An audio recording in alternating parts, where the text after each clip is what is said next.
Good morning students. सो आज हम study करेंगे अबाउट मेजर फिजियोलॉजिकल आयंस। जैसे कल हमने स्टडी किए थे अबाउट इलेक्ट्रोलाइट, तो ये इलेक्ट्रोलाइट की एग्जांपल्स हैं। इलेक्ट्रोलाइट क्या थे? वो सोल्यूशन जिसमें से जब हम इलेक्ट्रिसिटी पास करते हैं तो वो आयंस में ब्रेक हो जाता है, तो उसको हम इलेक्ट्रोलाइट बोलते हैं। सो डिफरेंट टाइप्स के इलेक्ट्रोलाइट प्रेजेंट है हमारी बॉडी के अंदर, तो उनकी एग्जाम्पल्स आज हम स्टडी करेंगे। सबसे पहले हमारे पास कैल्शियम। कैल्शियम क्या है? मेन कंस्टिट्यूएंट है हमारी बोन और टीथ का। मतलब हमारी बोन और टीथ है वो कैल्शियम से मिलके बनी होती हैं। ठीक है। ये बोन और टीथ की ग्रोथ में हेल्प करेगा, प्लस ये मसल्स की एक्टिविटी में और ब्लड की क्लॉटिंग में हेल्प करेगा। ठीक है। ब्लड जहाँ पे क्लॉट करता है, मतलब फ्लो नहीं करता कॉन्टीन्यूसली, वहाँ पे भी ये कैल्शियम आयन एक बहुत अच्छा रोल प्ले करता है। ठीक है। नेक्स्ट है, बच्चों के लिए कैल्शियम बहुत ज़रूरी है, क्योंकि वहाँ पे ही उनका ग्रोथ स्टार्ट होनी होती है छोटे बच्चों में, बोन्स की और मसल्स की, तो उनको ज़्यादा अमाउंट में कैल्शियम लेना चाहिए। ठीक है।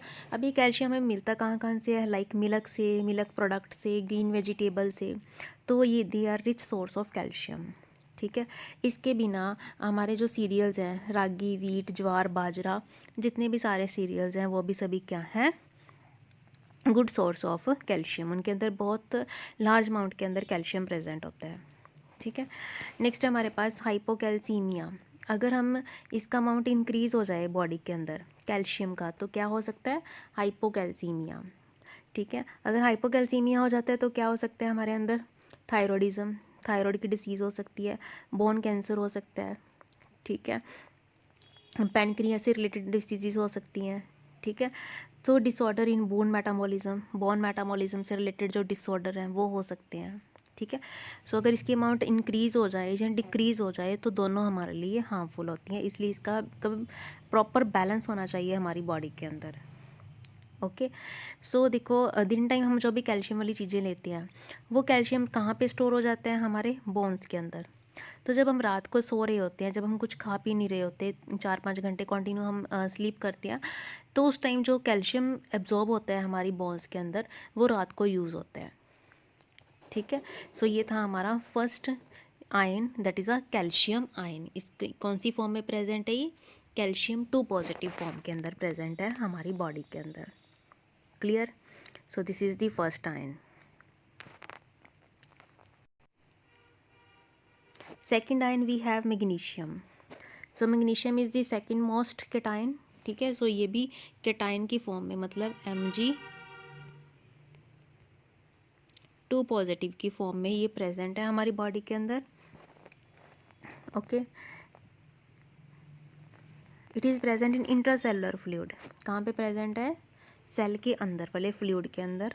Half amount of body weight magnesium is combined with calcium and phosphorus.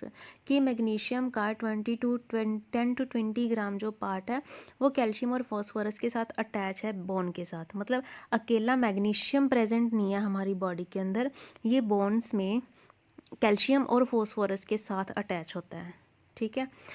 इसको यूज़ कहाँ पे करते हैं? ये प्रोटीन सिंथेसिस में हेल्प करता है और न्यूरोमस्कुलर सिस्टम को फंक्शनिंग में हेल्प करता है। मतलब हमारे नर्वस और मस्कुलर सिस्टम की जो फंक्शनिंग है उसमें भी हेल्प करता है। ठीक है। Low magnesium balance is resulted from malnutrition. अगर इसका बैलेंस डिक्रीज़ हो जाए, मतलब मैग्नीशियम लेवल कम हो जाए, ठीक है, मैग्नीशियम आयन की कंसनट्रेशन कम हो जाए, तो क्या हो सकता है? माल न्यूट्रिशन। माल न्यूट्रिशन क्या होता है? कि मेटाबॉलिज्म आपका प्रॉपर नहीं होगा बॉडी के अंदर, ग्रोथ प्रॉपर नहीं होगी। ओके। नेक्स्ट है faulty absorption. It's deficiency cause. अगर इसकी डेफिशिएंसी हो जाए तो क्या हो सकता है? Loss of in body weight and cardiac disturbances. ठीक है। आपका बॉडी वेट कम हो जाएगा, कम हो जाएगा तो ग्रोथ नहीं होगी। ठीक है। ये हमारी ग्रोथ को इनडायरेक्टली एक बहुत इंपॉर्टेंट रोल प्ले करता है उसको मेंटेन करने के लिए। ठीक है। तो ये सेकंड आयन है, that is a magnesium. Next है हमारे पास sodium. Sodium is the third most ion. ये भी कौन सी फॉर्म में प्रेजेंट है? केटाइनिक फॉर्म में। किस फॉर्म में? Na positive. Okay. It is also a principal cation. Principal cation क्यों? क्योंकि ये बहुत इंपॉर्टेंट रोल प्ले करता है हमारी बॉडी के अंदर। मेन इंपॉर्टेंट आयन ही सोडियम आयन है। ठीक है। ये सेल के बाहर प्रेजेंट है, एक्स्ट्रा सेलुलर फ्लूइड में प्रेजेंट है। So it is required to maintain the normal hydration, मतलब हमारी बॉडी के अंदर वाटर की कमी को बैलेंस बना के रखता है और ऑस्मोटिक प्रेशर को मेंटेन करके रखता है। ठीक है। So sufficient amount of sodium are present in the daily diet, मतलब हमें डेली सोडियम से रिलेटेड खाना तो ज़रूर खाना चाहिए। एंड बट अगर इसकी अमाउंट इंक्रीज़ हो जाती है so it will be excreted by kidney. ठीक है, अगर इसकी अमाउंट इंक्रीज़ हो जाए तो जैसे कोई डिसीज़ वगैरह नहीं होती है, अगर अमाउंट बढ़ जाए तो किडनी इसको ऑटोमेटिकली एक्सक्रीट कर देती है in the form of water, urine की फॉर्म में। ठीक है। So about 80 to 90% sodium is reabsorbed in glomerular filtration, kidney के अंदर 80 to 90% सोडियम जो रीअब्सॉर्ब होता है डेली। ठीक है। नेक्स्ट है कंडीशन कॉजिंग ए लो सीरम, इसका अगर वैल्यू कम हो जाए तो क्या हो जाता है, hyponatremia. Or extremely urine loss as in diabetes, जैसे डायबिटीज़ के केस में ज़्यादा यूरिन बाहर निकलता है, एक्सक्रीट होता है, तो उस केस को हम क्या बोलते हैं, हाइपोनेट्रीमिया।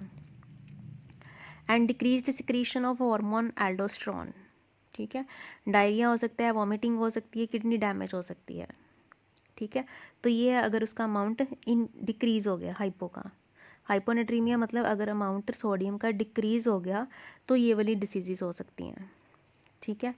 नेक्स्ट है अगर इसका अमाउंट बढ़ जाए तो क्या हो सकता है, हाइपरनेट्रीमिया। हाइपरनेट्रीमिया क्या है, it is found in hyperadrenalism with increased aldosterone production.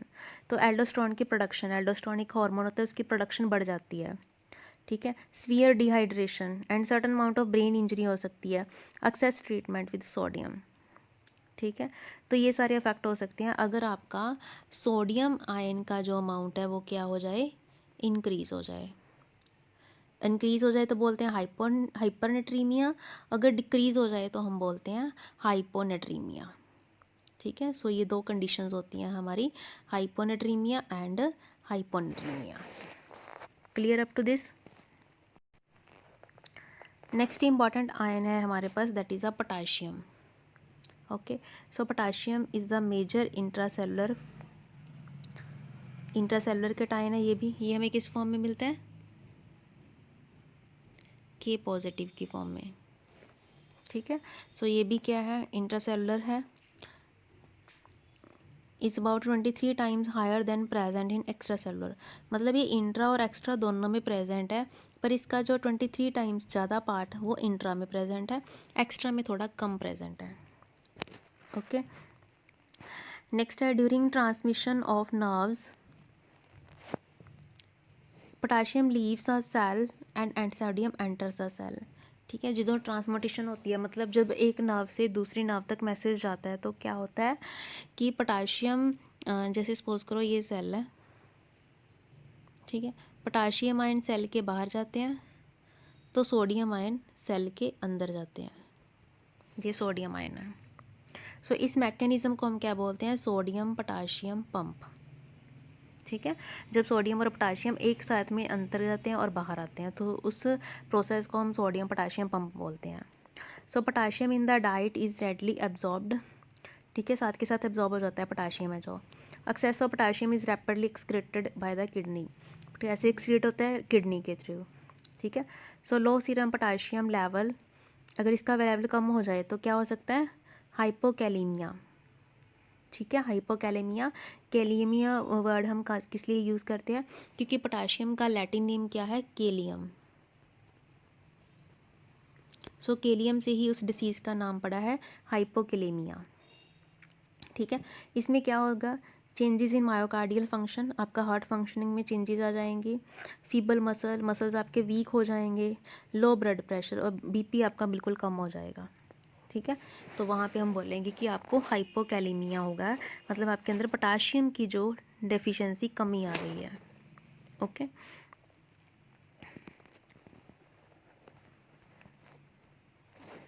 Next है हमारे पास लो बीपी हो जाएगा तो क्या हो जाएगा, vomiting, diarrhoea, burn, haemorrhage, diabetic coma, बंदा कोमा में भी जा सकता है इवन। ठीक है। अगर इसका अमाउंट इंक्रीज़ हो जाए, हाई हो जाए तो क्या हो जाएगा, हाइपर पोटाशीमिया या फिर हाइपरक्लीमिया। सो हाइपरक्लीमिया क्या है, it is a less common, बहुत कम होता है ऐसा case, and usually occur during kidney damage, और ये तब होता है जब आपकी किडनी डैमेज हो जाती है। क्लियर। सो ये हो गया हमारे पास अबाउट पोटाशियम।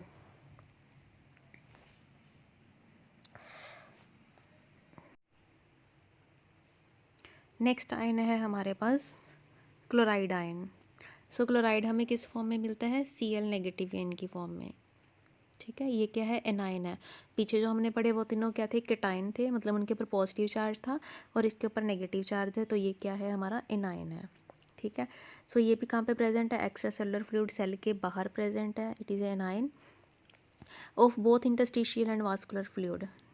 ठीक है, so it is required for, इसका काम क्या है, प्रॉपर हाइड्रेशन, मतलब हाइड्रेशन में वाटर बैलेंस को मेंटेन करके रखता है।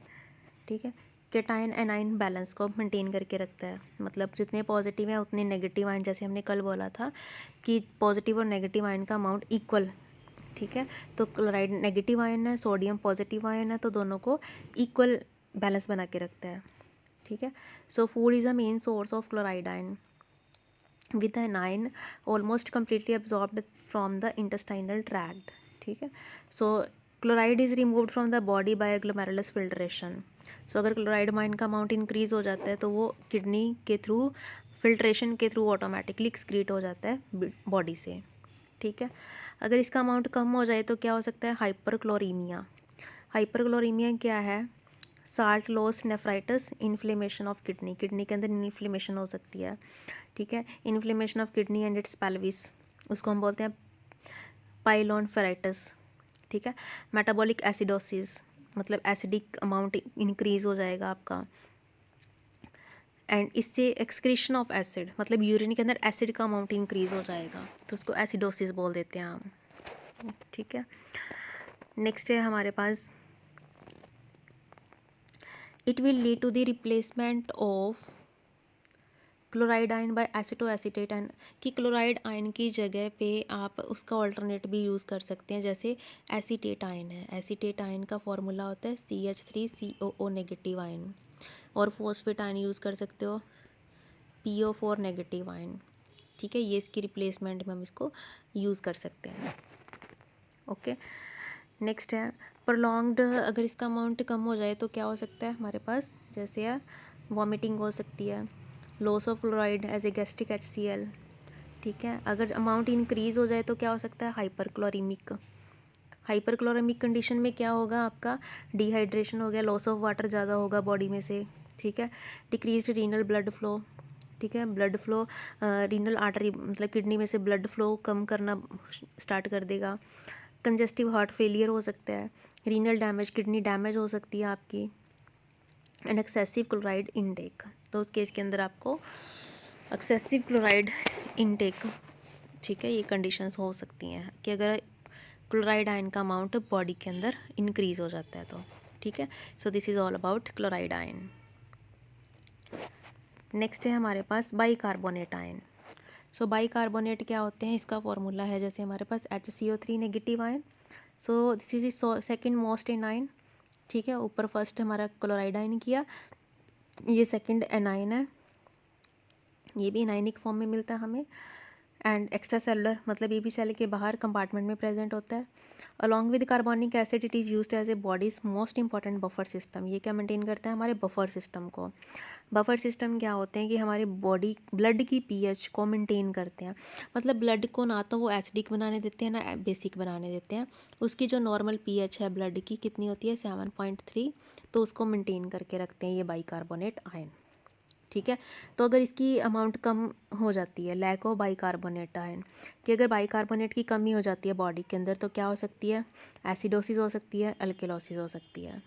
ठीक है, एसिडोसिस मतलब pH नॉर्मल आपकी 7.3 है, अगर बाइकार्बोनेट की आयन अमाउंट बढ़ जाएगी तो क्या हो सकती है, अल्केलोसिस हो सकती है, मतलब pH बढ़ जाएगी। तो अगर pH कम हो जाएगी 7 से तो क्या हो सकती है, एसिडोसिस, क्योंकि हमें पता है कि हमारा जो pH स्केल होता है 1-7-14 होता है। सो अगर आपकी pH वैल्यू 1 to 7 होगी तो वो एसिडोसिस हो जाएगी, अगर 7 to 14 होगी तो वो बेसिक हो जाएगी, उसको हम अल्केलोसिस बोल देते हैं। Clear, so this is all about the bicarbonate ions.